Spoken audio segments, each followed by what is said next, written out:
day to all of you. Today we shall learn about the concepts of power factor.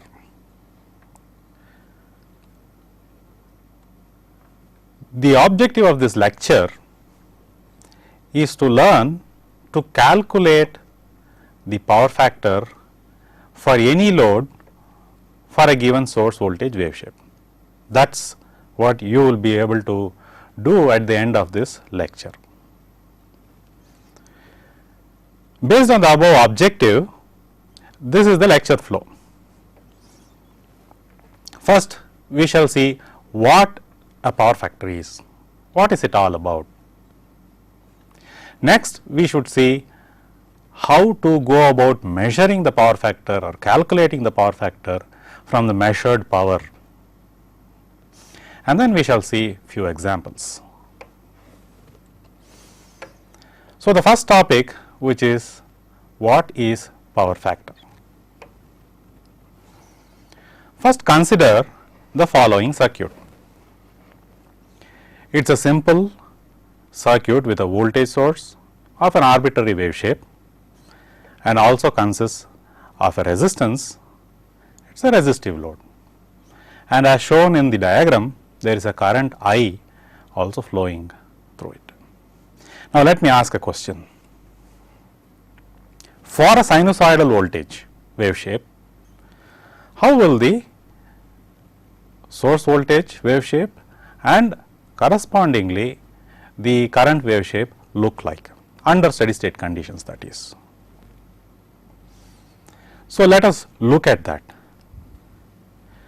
So, we have here the x axis, which is the time axis, the y axis the amplitudes, the black curve is the voltage wave shape, which is the sinusoidal voltage wave shape, which is the source voltage. The red curve, as you see, is the current wave shape. So, for a resistive load, pretty simple, you see that the current is in phase with the voltage, because it is just V by R. Now, consider instead of a resistive circuit, an inductive circuit. The load is inductive, okay, the R is being replaced by L here, as you see. Now, what happens if we apply a sinusoidal voltage to this inductor under steady state conditions? You see the same time axis, that is the x axis is time t and the y axis is the voltage. Voltage being black in color as usual and the current is red in color. What do you see?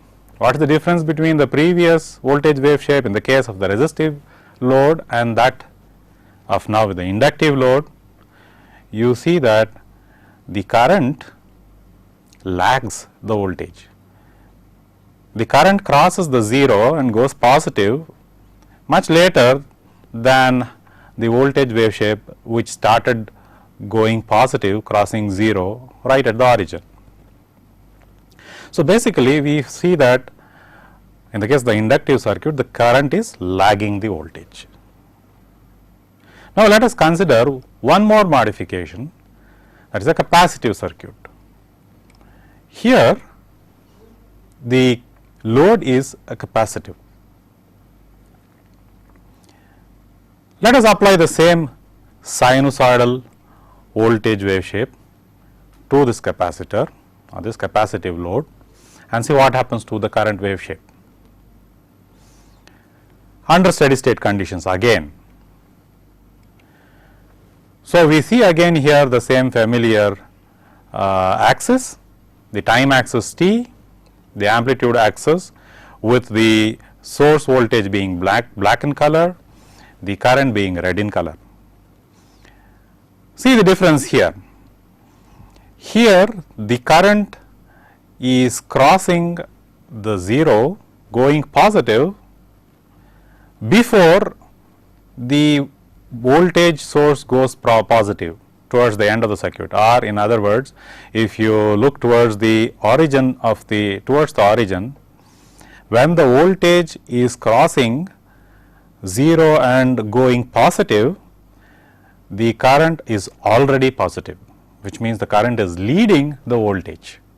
So, in all capacitive circuits, as you know, the current will lead the voltage waveform. Therefore, they are called the lead networks, and the inductors, as the current lag the voltage, they are called the lag networks. Let us compare all the three circuits here. You have the resistive circuit, the R network, the L load, that is the inductive load, the C load, the capacitive load. All three put side by side there, and the corresponding voltage source waveforms, which are all sinusoidal in all the three cases, and the corresponding currents. Currents are all in red in color as usual, and you see that the current for the resistive load is in phase with the voltage, the current for the inductive is lagging the voltage, and the current for the capacitive is leading the voltage. Why have I taken only these three types of loads? Generally, if you see, when energy is flowing from source to the destination, what all can happen to the energy? There are only four things that can happen. One, the energy while flowing from the source to the destination can get dissipated, meaning it can become unavailable to the destination. Second, the energy can get stored. It can get stored in two ways. One is, it can get stored in the kinetic form, as in an inductor, where the energy is stored as half L I square. I is the flowing, and therefore, it is related to the kinetic form of energy storage. The other form of storage is the potential storage, like in a capacitor, where the energy storage is the form of half C V square. The effort or the voltage is the medium through which the energy gets stored. And there is also a fourth action that can happen, that is, energy can also get transformed from one domain to other. It can get transformed from electrical to magnetic, magnetic to electrical, electrical to mechanical, mechanical to hydraulic. All these transformations can occur as the energy flows from source to the destination. But if you see, the energy basically can get lost, that is, become unavailable, that is resistive load, or can get stored either as an inductive form, kinetic form, or a capacitive form, potential form. Okay. That is why these three basic types of loads, that is a pure resistance, a pure inductance, and a pure capacitance, are the ones that that equivalently exist in any complex networks. And therefore, these three are the ones that are basic to the understanding of the power factor also. Now, coming back here, consider the resistive load circuit. Now, in the resistive load circuit, we saw that the voltage source waveform and the resulting current waveform were like this. That is, you have the, as usual, the black voltage source waveform, sinusoidal, and the current waveform, which is red in color. Now, to this we shall apply a process, that is, we shall do a process. And what is the process? We will multiply the voltage waveform and the current waveform. What do we get? The voltage is in volts, the current is in amps. When you multiply V and I, we get watts. So, we will produce the power waveform in watts, the instantaneous power waveform. So, we are going to produce the waveform P, which is equal to V I, by multiplying these two signals every point by point, instant by instant. Okay. So, on multiplication, you see that there is one more waveform added on to the axis, the blue colored waveform, which is the instant by instant multiplication of the voltage and the current waveforms. Notice that at the origin, when the current and the voltage both are 0, power is 0, and gradually the power is positive, rising up, because both the currents and the voltages are positive, and then again at the 180 degree point voltage and current have become 0, power has become 0, and then further on both voltage and current becomes negative. So, product of that is still positive, and therefore, the power waveform continues to again rise up and become positive. So, you see some kind of a sinusoidal, it is a sinusoidal waveform, the blue colored waveform, the power waveform.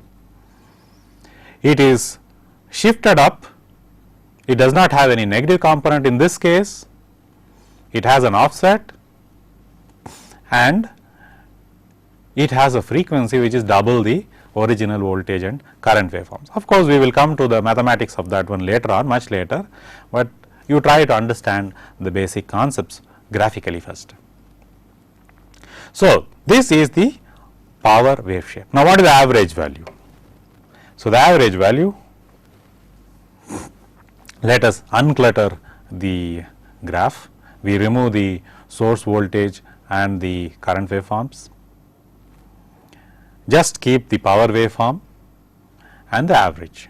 So, we have a finite average as indicated by the thick line shown on the graph. Incidentally, if we have Vm as the maximum source voltage and Im as the maximum current, then Vm Im by 2 will be the average. Okay. Next, consider the inductive load. In the case of the inductive load, we saw before actually this specific graph, the current lags the voltage as you see. Now, to this also we apply the same process, the process of multiplication, multiplying the voltage waveform and the current waveform to produce the power waveform. P is equal to Vi, and that we will sketch it in blue color. You see what happens, much different from the resistance waveform, isn't it? Here you see at towards the origin, that is at angle 0, the voltage is 0 trying to go positive, already the current is negative because it is a lagging circuit.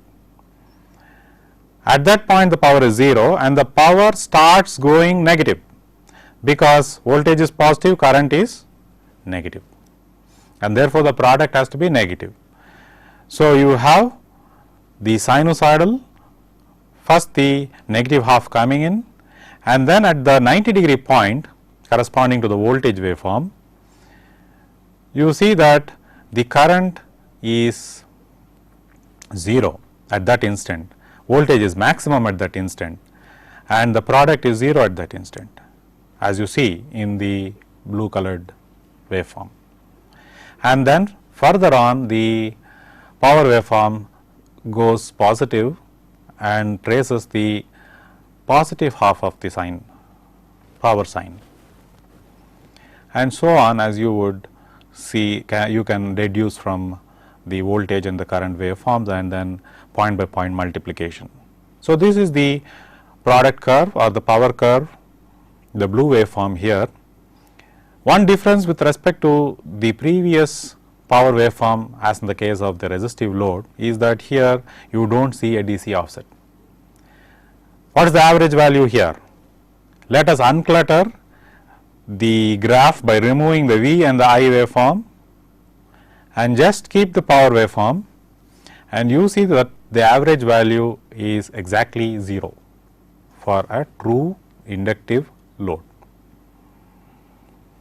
Whereas, in the case of the resistive load, remember that there was an average value. In fact, that is the crucial difference between the two.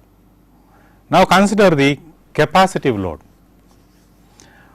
We saw this waveform previously again we are going to apply the same process as we did for the resistive set and the inductive set. So, we are going to multiply the voltage waveform in black and the current waveform in red. what do you get? You get the power waveform. Here actually the resultant power waveform in the case of the capacitive circuit is 180 degrees phase shifted with respect to the inductive circuit. This is because the current is leading the voltage waveform. So, at the origin, near the origin, you see that the current waveform is positive, voltage waveform is positive. So, the upper half of the power sine wave is traced first, and then the negative half of the sine wave is traced after the 90 degree point corresponding to the voltage source waveform, and thereby you get this corresponding resultant. P is equal to V I. What do you see here also? We see that the average power is 0, like in the case of the inductive circuit. The capacitive circuit also results in an average power equal to 0. Interesting, isn't it? Only the resistive circuit gives a finite average. Keep that in mind, because we will be using it much later. So, let us put them all together and compare. You see that with R you have a power waveform twice the frequency of the input sinusoidal voltage waveform, but it is shifted, DC shifted as you see, and has a finite, and therefore has a finite average power, non-zero average power. In the case of the inductive load and the capacitive load, the average power is absolutely 0, only that the power waveform is having a 180 degree phase shift with respect to each other. Okay. So, this is the comparison of the power waveform for the R, L and C circuits. What happens if we have an R L load? You see, you now have a combination of an R and an L. And what happens to the source voltage waveform and the current, source current I for such an R L load? You see it alongside. Again we have used the black color for indicating the voltage and the red color for indicating the current. We have a phase lag as usual, like in the case of an inductive load. However, the phase lag is variable, that is, when R is 0, you will have a phase lag of 90 degrees, meaning the current will lag the voltage by 90 degrees, and as R increases, the phase lag starts decreasing. Ultimately, when R goes towards infinity, L becomes very small compared to R, and then it will start going to a unity, start going to a 0 phase lag situation, like in the case of a pure resistive load.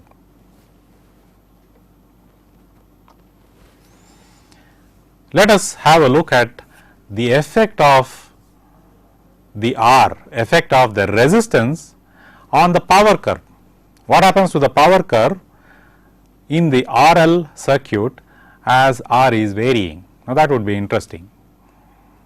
Now, let us have this graph again with the time axis as the x axis and the y axis now showing the power, because we are taking only the power curve, and for an inductive load, start with an inductive load R is equal to 0, we saw that the average power was 0. So, now what happens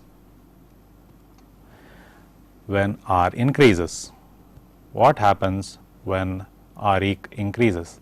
That is something that we need to look at. Now, let us say R increases slightly from 0. We will see that the power curve shifts up.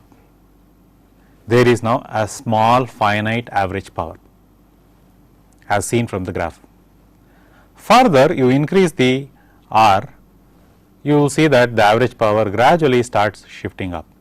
On further increasing the R, the average power keeps on shifting up till it reaches L is equal to 0 value, something like your pure resistive load. So, when R starts increasing towards a very large value, you will reach the condition like a pure resistive load, or L is equal to 0 Henry load, that kind of a situation. Okay. So, you see the way the power curve transforms as you increase the load, and this is as you decrease the resistance. Now, this is as you increase the resistance. So, keep this in mind. Now, in the case of the RC load, something similar happens. Have a look at this circuit in the waveform. You have the voltage source and R and a C, and we are interested in the voltage source waveform and the current through it. The black waveform again indicates the voltage and the red waveform indicates the current. Now, in this case, we see that the current leads the voltage by some phase angle, and the phase angle varies according to the amount of R that you are going to put into the circuit. Now, consider the power curve for an RC circuit. You see that the power curve, as we saw before, we have average power is equal to 0 for a capacitance, pure capacitance circuit, R is equal to 0 ohms. Now, what happens if I start increasing R? It no longer becomes pure capacitance, and gradually you will see that an average power starts developing. So, as you start increasing the R, the average power starts increasing gradually till at a point when the R value becomes so high that it swamps out the impedance provided by C, that it emulates a pure resistive kind of a circuit as though there was no C. So, here again you see that when R is decreased, goes towards average power equal to 0, and as R is increased, you see that it starts going more and more towards having a average power. So, some remarks from these graphs. First of all, the average power is maximum only for pure resistive load. RL and RC loads have some portions of the power curve going negative, and therefore, that portion of the area subtract from the positive portion of the area and trying to find the average, and therefore, their average is going to be much lesser than what was for the pure resistive case, and therefore, the average power for RL and RC loads are going to be lesser than for a resistive case. So, we come back to our basic question, what is power factor? So, let us now give a notional definition, and then later on, of course, when we use the mathematical relations, we can have a mathematical definition. The notional definition will in fact help you derive the mathematical relationship. So, power factor is a measure of the degree to which any given load matches a pure resistance. That is our notional definition. Any load should be either purely resistive or equivalently capacitive or equivalently inductive, or a combination of these. That load which results in a power curve or VI waveform such that it matches as close as possible to the pure resistance or as close as possible to the R or an equivalent R is said to have a very high power factor. In fact, if the load appears just resistive, then we say power factor Pf is equal to 1. And if the load appears purely inductive or purely capacitive, then that is most away from the pure resistive case where the Pf is equal to 0. Okay. And for all other cases, that is RL case, where R is finite, L is finite, and the Pf is between 0 and 1, and we call it Pf lagging. And in the case of RC circuits, where R is finite, C is finite, Pf is again between 0 and 1, but leading. So, we say Pf lead, Pf lag. So, Pf lag is for RL circuits, Pf lead is for RC circuits. However, the Pf value can take values only between 0 and 1. 1 when it is purely resistive, when the load resembles exactly a resistor, and 0 when it is purely like inductance or a capacitance, that is purely reactive. In such a case, Pf is 0, and for all other intermediate cases, you will see the power factor taking values between 0 and 1. Now, we have to learn how to measure power factor. Till now, we had a glimpse of what power factor is. In fact, we made a notional definition saying that the power factor is the degree to which any given load matches a resistive load. Now, we shall see how we go about measuring power factor and quantifying power factor. Always remember that whatever be the load, we will always be comparing it with an equivalent resistive load. Coming back to our screen with the typical graphs of the voltage and the current waveforms with respect to time. We have the voltage waveform in black as usual, we have the current waveform in red as usual. Here, notice that the red colored current waveform is lagging the voltage waveform by an angle phi. This is an RL load. If the current waveform were in phase at 0 with respect to the voltage waveform, then it would have been a pure resistive load. And if it had been exactly at this 90 degree point, then it is a pure L load. And if it had been exactly leading by 90 degrees somewhere here, it would have been a pure C load. Now, this zone from 0 to 90 degrees, any current waveform corresponds to an equivalent RL load. So, let us take an arbitrary RL load like this and try to see how the power waveform looks like. And we saw before that the power waveform is got by undergoing a process of multiplication of the voltage waveform and the current waveform point by point. So, this is the power waveform that you would get. Look here, this portion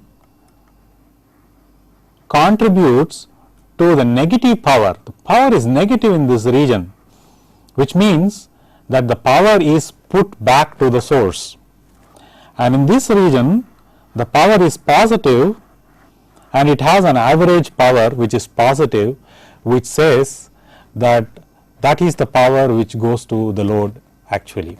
It is the active power. So, this power, this average power is the active power, and this portion, the negative portion which is put back to the load, is called the reactive power. So, this is only the power waveform along with the average and the reactive component. Now, we have to always, as I told you before, compare it with an equivalent resistive load. So, let us have two graphs, one for the resistive load or R load, the other for the RL load or an RC load, whatever the case may be. Let us have the voltage waveform which is sinusoidal in shape. Of course, it can be any arbitrary shape, but let us take the sinusoidal waveform, and then you have the current waveform of similar amplitudes, same amplitudes. See that in the RL load it is in phase, it is lagging in the case of RL load.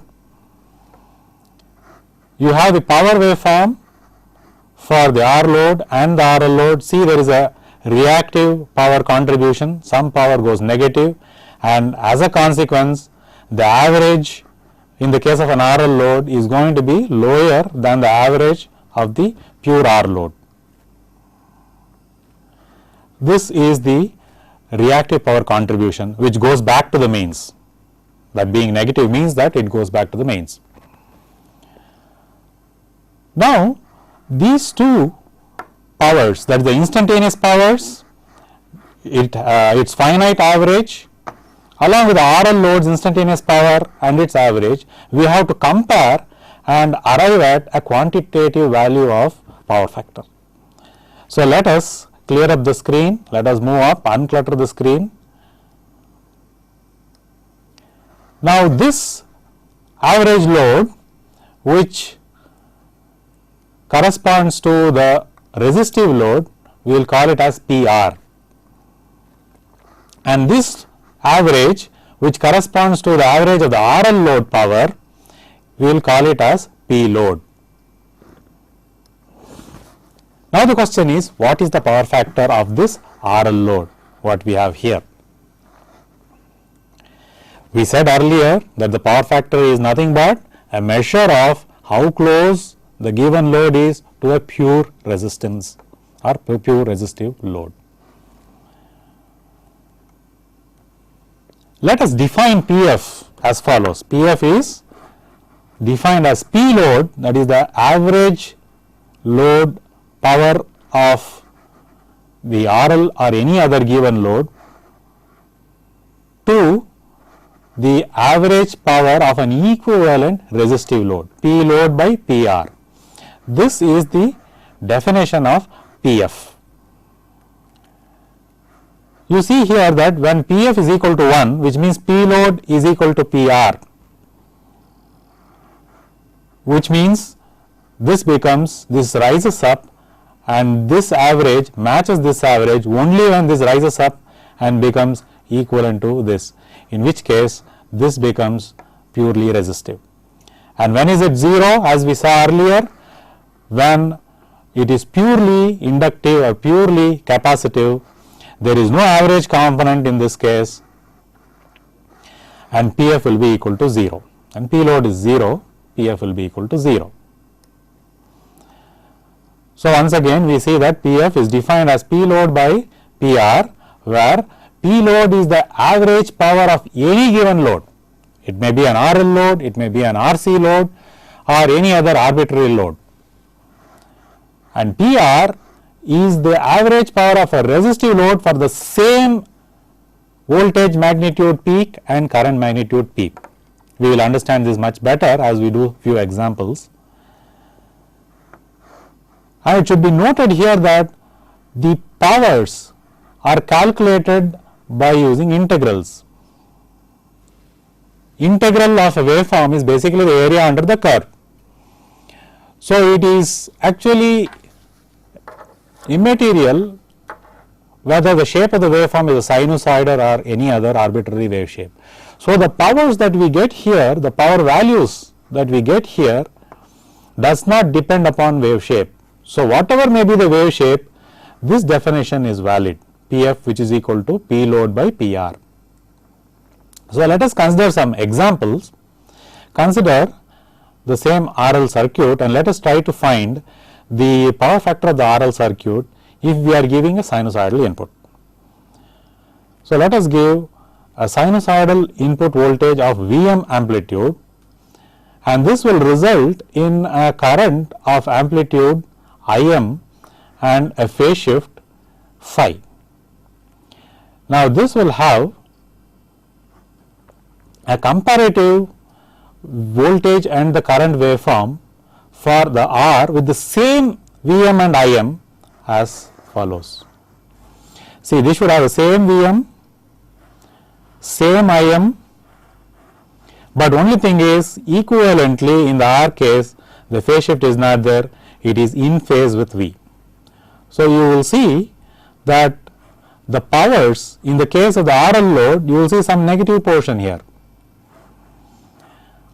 and in the case of the resistive load there is no negative portion, and the average is PR here and the average P load is slightly lower than this because of the negative contribution, because the power is nothing but the area under the curve. So, this area will cancel out the area which is there on the positive side, and therefore, effectively P load is going to be lower than PR. So, let us see what is this PR value for a sinusoidal wave. We know that this peak value in the case of the R load is Vm into Im, half of it is Vm Im by 2. Therefore, PR is nothing but Vm Im by 2. And in the case of the RL load, this portion is called the reactive part, this portion is the active power portion. So, it is actually the active power portion that you have to consider for the power factor, because our power factor says how close does the load match the resistive load, or how much of the portion of the input power is an active power. So, P load is definitely going to be less than Vm Im by 2. So, for a sine wave shape of phase angle, let us say phi of current with respect to the voltage, this P load will turn out to be Vm Im by 2 cos phi. How is this obtained? This is nothing but integral of Vm sin omega t into Im sin omega t minus phi divided over by the period t. So, this will result in Vm Im by 2 into cos phi. Now, what is power factor? Power factor as we defined is P load divided by PR. So, that turns out to be P load by PR, which is cos phi. Therefore, for a sinusoidal voltage wave shape, sinusoidal current which is resulting from the load, you will always see that the power factor is nothing but cos phi, or cosine of the phase angle between the current and the voltage. This is a special case only for sinusoidal, but the general definition of the power factor should always be, you should always go back to our original equation, which is P load by PR, where P load and PR are the average values of the power curves for any arbitrary wave shape. Now, consider this circuit. This is a very common circuit. This is a diode bridge. You see the input is a sine wave here, which we are applying, and there are 4 diodes. This is a full bridge diode rectifier. This is followed by a capacitor which stores the energy, and then followed by the load RL. So, this whole circuit is called a capacitor filter circuit. In fact, this is one of the most common front end circuits that you would find in almost all power supplies, whether it be PC power supplies or whether it be any of the DC power supplies, converters, so on and so forth. All the front ends will be of this nature. Now, how do the various waveforms here look like? Just to get an idea for this capacitor filter circuit, there is the output here. Output is nothing but what you see here in dark. Okay. This sine wave, which is the rectified sine wave, is what you would obtain here, as I am showing here at the mouse points, and only during this portion there is conduction, and therefore, the currents of the diodes here would be of this nature, sharp, okay, and there is no currents any of these at any of these points. This circuit I think you will be familiar with. You would have learned it in some other course, some other class, with these kind of waveforms. Let us now find out what will be the power factor as seen by the input here for this entire circuit along with the rectifier, capacitor, filter. What would be the power factor? So, again we come back to our time grid. You have the time axis as the x axis. let us plot the voltage waveform which is having a amplitude Vm. Let us plot the current waveform for this circuit. We saw the current waveform is a kind of a spiky current waveform as we saw back here. Let me go back again. You see this is the spiky current waveform which is flowing here, which will flow through the diodes, which will also flow through the mains here. So therefore, this is the type of the current waveform you can expect at this point. So input current waveform is of this nature, which has an amplitude Im. How do we propose to go about finding the power factor? Again we go back to the basics. It should be P load by PR. So let us have an equivalent current which has an maximum value of current Im only, but suppose if it had been a resistive load, what would happen? You would land up with a waveform which is having the same wave shape as the voltage waveform and in phase. So in this case, this red line indicates the current waveform that you would have got of the same amplitude Im if it had been a pure resistance. So let us compare V and the red colored current waveform for a pure resistance, V and the blue colored current waveform for the capacitive circuit.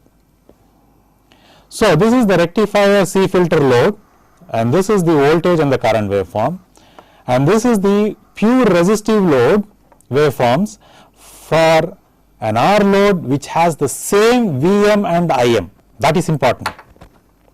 Okay. Now let us find the power. Power is nothing but multiplication of the voltage curve and the current curve. So multiplying the voltage and the current curve, all these portions will be 0 in the case of the C filter load.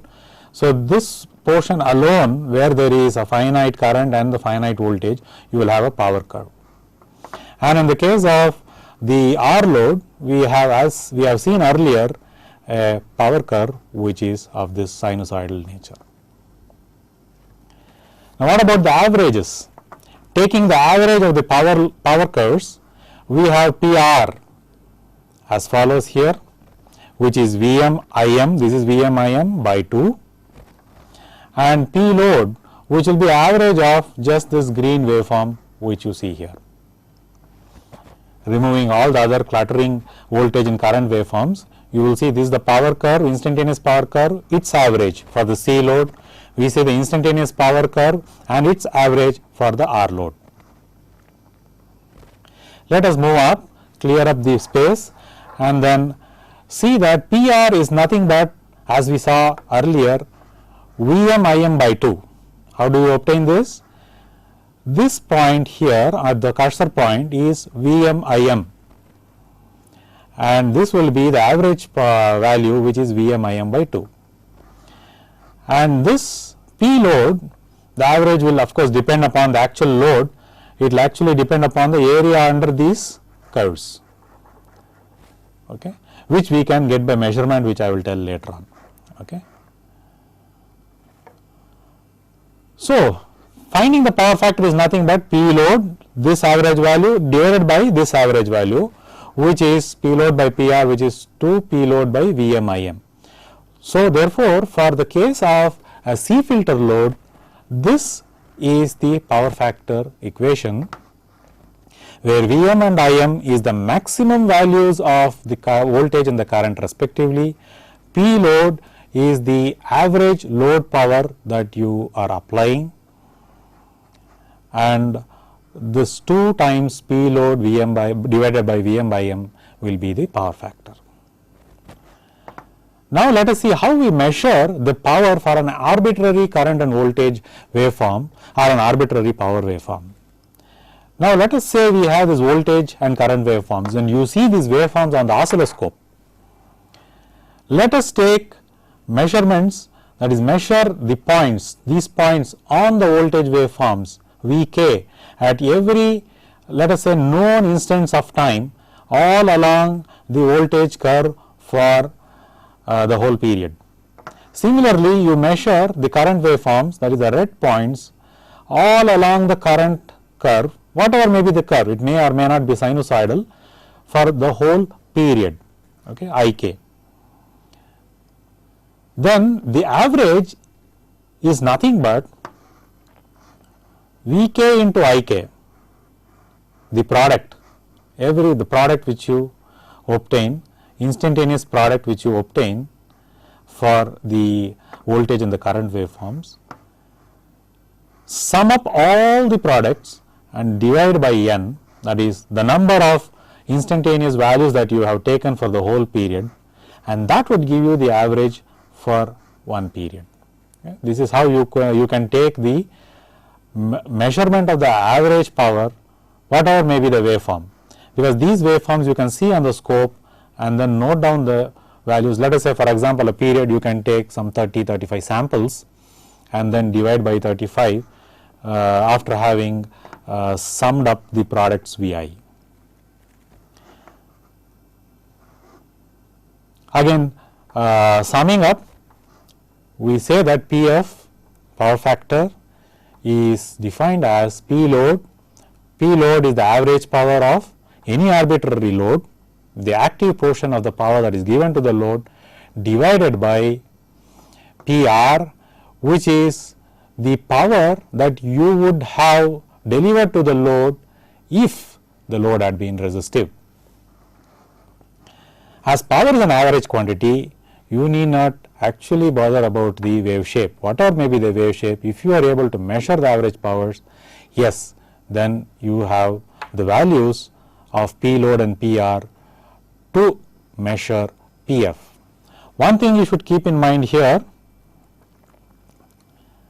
is what would happen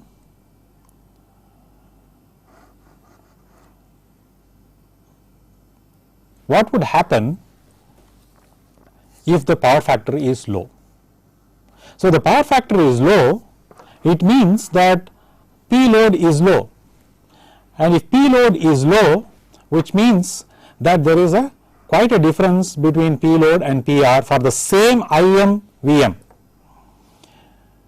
Now, let us say you want to deliver the same active power. Let us say you have 10 watts of load and you want to deliver 10 watts of active power load with the same Vm and Im as the resistive load.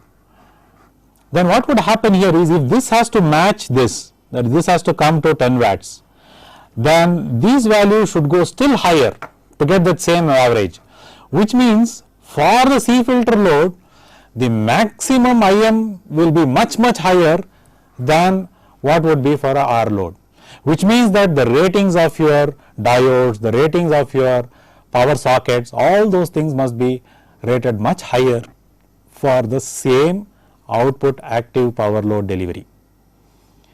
Therefore, low power factor loads are not recommended. In fact, you have to pay more if you are having low power factor loads, and if you are having unity power factor loads, which means close to resistive load, then you are optimally utilizing the mains or the grid, and therefore you will be less penalized.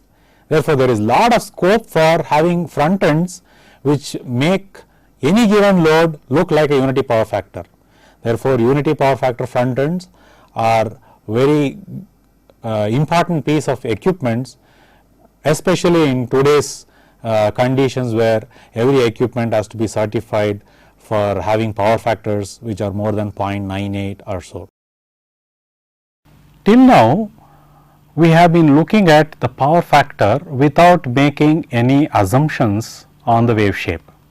Even though we have been looking at the slides which are where the wave shapes are sinusoidal in nature, there is no basic assumptions made that the waveforms need to be sinusoidal. And therefore, the power factor, as we stated, that it is the power that is delivered to the load divided by the power that is delivered to the load if the load had been a pure resistance. Okay. Now, you can find out the power delivered to the load as described just previously for the case of the capacitor filter type of load, by measuring the various points of on the wave shape in an oscilloscope, the voltage and the corresponding current, along the time axis for the whole period. Let us say you take something like 30 pairs of points for one period, you multiply and then you average it by the number of multiply V and I, corresponding V and I, add them up and divide by n, the number of sample points will give you the average power.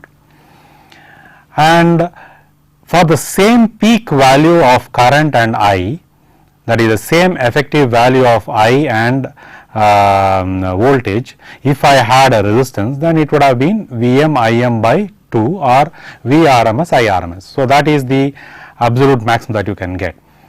So, this average which you found out with obtaining the various sample points on the oscilloscope and then dividing it by the maximum value that can be provided with a resistive load, you get the power factor. Now, for a sine wave, you can cross check and see that the power factor is P load, that is given to the load, by Vm Im to 2, or this is P load by V effective I effective. These are effective or root mean square RMS values, as we have discussed in the phasor diagram modeling of the last class or last session. V into I would give you the power delivered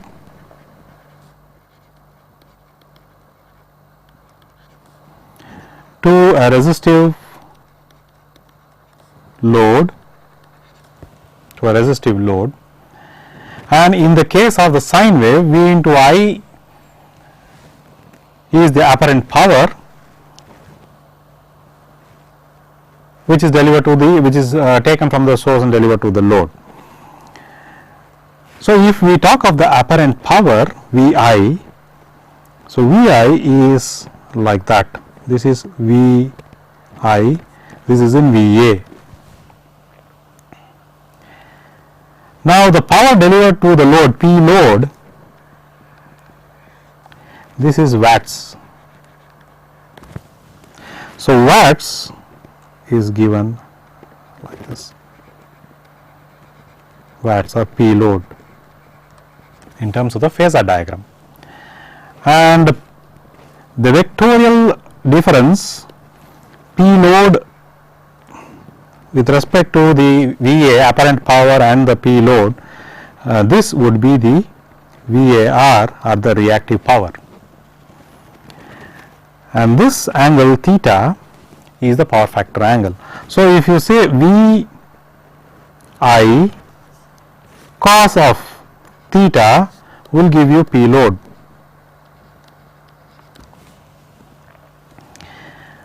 or P load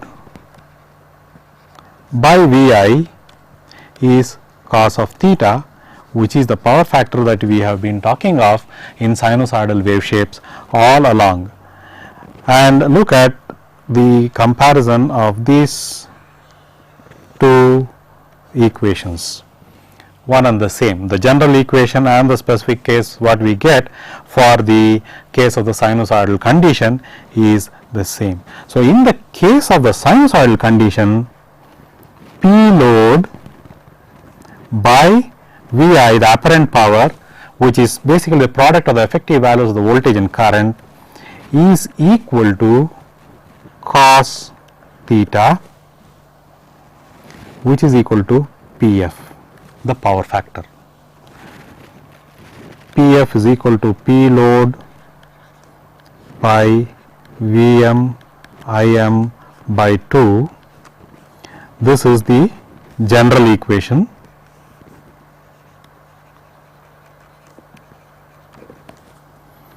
Pf is equal to P load by V I, that is V m by root 2 I m by root 2 for the case of sinusoidal.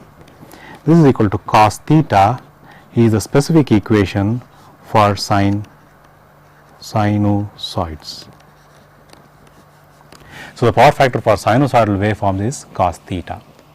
So, we stop at this point after our discussion of the power factor and continue in the next class.